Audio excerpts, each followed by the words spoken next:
ಗುಜರಾತ್ ಪ್ರತಿ ವರ್ಷ ಕೇಂದ್ರಕ್ಕೆ 60,000 ಕೋಟಿ ಕೊಡುತ್ತೆ. ಅವ್ರು ನಮಗ್ ಕೊಡೋದು 8,000, 10,000, 12,000. ಕೇಂದ್ರ ಸರ್ಕಾರ ಏನ್ ಗುಜರಾತ್ ಸರ್ಕಾರನ ಭಿಕ್ಷುಕರು ಅನ್ಕೊಂಡಿದ್ಯಾ? ಡಿಸೆಂಬರ್ 12, 2012 ಅವತ್ತಿನ ಗುಜರಾತ್ನ ಮುಖ್ಯಮಂತ್ರಿ ಮೆಹಸಾನಾ ಜಿಲ್ಲೆಯಲ್ಲಿ ನಿಂತ್ಕೊಂಡು ಆಡಿದಂತಹ ಮಾತುಗಳು. ಅವತ್ತಿನ ಗುಜರಾತ್ನ ಮುಖ್ಯಮಂತ್ರಿ ಯಾರು? ನರೇಂದ್ರ ಮೋದಿ. ಇವತ್ತಿನ ಪ್ರಧಾನಮಂತ್ರಿ ನರೇಂದ್ರ ಮೋದಿ ಅವರು. ಇದು ಒಂದು ವಿಚಾರ.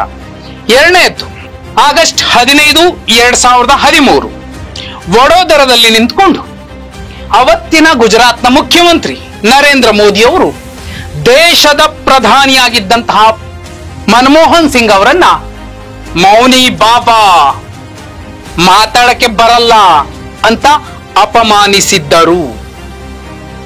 ಒಕ್ಕೂಟ ವ್ಯವಸ್ಥೆಯ ಸಾರ್ವಭೌಮತ್ವಕ್ಕೆ ಭಾರತದ ಸಂವಿಧಾನದಲ್ಲಿ ಸಂವಿಧಾನದತ್ತವಾಗಿ ಸಿಕ್ಕಂತಹ ಪ್ರಧಾನಮಂತ್ರಿ ಅನ್ನುವಂತಹ ಅತ್ಯುನ್ನತ ಹುದ್ದೆಗೇರಿದಂತಹ ವ್ಯಕ್ತಿಗೆ ಒಂದು ರಾಜ್ಯದ ಮುಖ್ಯಮಂತ್ರಿ ಮಾತಿನ ಮೂಲಕ ಒಂದು ಇರಿತವನ್ನ ಕೊಟ್ರು. ಇನ್ನು ಆ ಫಿಂಗರ್ ಪ್ರಿಂಟ್ಸ್ ಅಲ್ಲೇ ಇತ್ತು. ಇದೀಗ ಮುಖ್ಯಮಂತ್ರಿ, ಕರ್ನಾಟಕದ ಮುಖ್ಯಮಂತ್ರಿ ಸಿದ್ದರಾಮಯ್ಯ ಅವರ ಇತ್ತೀಚಿನ ಜಂತರ್ ಮಂತರ್ನ ಪ್ರತಿಭಟನೆಯನ್ನ ಖಂಡಿಸುವಂತಹ ಸಂದರ್ಭದಲ್ಲಿ ರಾಜ್ಯಸಭೆಯಲ್ಲಿ ನಿಂತು ಅವತ್ತಿನ ಗುಜರಾತ್ನ ಮುಖ್ಯಮಂತ್ರಿ, ಇವತ್ತಿನ ಪ್ರಧಾನಮಂತ್ರಿ ನರೇಂದ್ರ ಮೋದಿ ಅವರು ಏನಿ ದೇಶನ ತುಂಡ್ ಮಾಡಕ್ ಹೊರಟಿದ್ದೀರಾ ಅನ್ನುವಂತಹ ಪ್ರಶ್ನೆಯನ್ನ ಎತ್ತುತ್ತಾರೆ. ಅವತ್ತು ಮನಮೋಹನ್ ಸಿಂಗ್ ಅವರನ್ನ ಮೌನಿ ಬಾಬಾ ಅಂದಿದ್ದು ಇದೇ ಗುಜರಾತ್ನ ಮುಖ್ಯಮಂತ್ರಿ ಆಗಿದ್ದಂತಹ ನರೇಂದ್ರ ಮೋದಿ ಅವರು. ಇವತ್ತು ಕರ್ನಾಟಕಕ್ಕೆ ಅನ್ಯಾಯ ಮಾಡ್ತಿದ್ದೀರಿ, 1,87,000 ಕೋಟಿ ನಮ್ಗೆ ಅನ್ಯಾಯ ಆಗಿದೆ ಅಂತ ದೆಹಲಿಯ ಜಂತರ್ ಮಂತರ್ನಲ್ಲಿ ನಿಂತ್ಕೊಂಡು ಪ್ರಜಾಸತ್ತಾತ್ಮಕ ವ್ಯವಸ್ಥೆಯ ಅಡಿಯಲ್ಲಿ ನ್ಯಾಯ ಕೇಳಿದಂತಹ ಸಿದ್ದರಾಮಯ್ಯ ಅವರನ್ನ ಪ್ರಧಾನಿ ನರೇಂದ್ರ ಮೋದಿ ಅವರು ಖಂಡಿಸ್ತಾರೆ. ಅವತ್ತು ಮನಮೋಹನ್ ಸಿಂಗ್ ಅವರಿಗೆ, ಸಂವಿಧಾನದತ್ತವಾಗಿ ಪ್ರಧಾನಮಂತ್ರಿ ಆಗಿದ್ದಂತಹ ಮನಮೋಹನ್ ಸಿಂಗ್ ಅವರಿಗೆ ಮಾತಿನ ಮೂಲಕ ಇರ್ದಿದ್ರಲ್ಲ, ಅದೇ ಚೂರಿಯನ್ನ, ಅದೇ ಆಯುಧವನ್ನ ಈಗ ಸಿದ್ದರಾಮಯ್ಯ ಅವರು ವಾಪಸ್ ಎಳೆದು ತೆಗೆದಿದ್ದಾರಷ್ಟೇ. ಆದ್ರೆ 2012ರ ಫಿಂಗರ್ ಪ್ರಿಂಟ್ಸ್ ಸ್ಪಷ್ಟವಾಗಿ ಹೇಳ್ತಿದೆ ಇದು ಮೋದಿಯವರ ಬೆರಳಚ್ಚು ಅಂತ. ಆದ್ರೆ ಮಾಧ್ಯಮಗಳು, ಭಕ್ತ ವೃಂದ, ಅಂಧ ಭಕ್ತರು, ಬಿಜೆಪಿಗರು ಹೇಳ್ತಿರೋದು ಏನಂದ್ರೆ ಒಕ್ಕೂಟ ವ್ಯವಸ್ಥೆಯ ವಿರುದ್ಧ ಸಿದ್ದರಾಮಯ್ಯ ಮಾತಾಡ್ತಿದ್ದಾರೆ.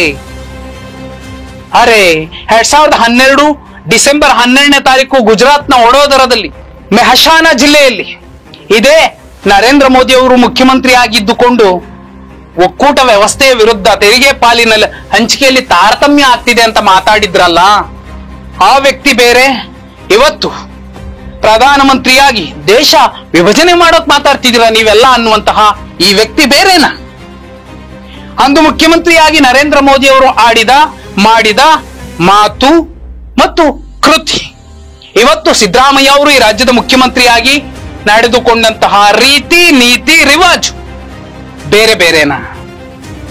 ಭಾರತದ ಒಕ್ಕೂಟ ವ್ಯವಸ್ಥೆಯಲ್ಲಿ ಗುಜರಾತ್ನ ಮುಖ್ಯಮಂತ್ರಿ ಆದವ್ರಿಗೆ ಮಾತ್ರ ಸರ್ವಶ್ರೇಷ್ಠವಾದಂತಹ ತಲೆ ಮತ್ತು ತಾಕತ್ತಿರುತ್ತೆ.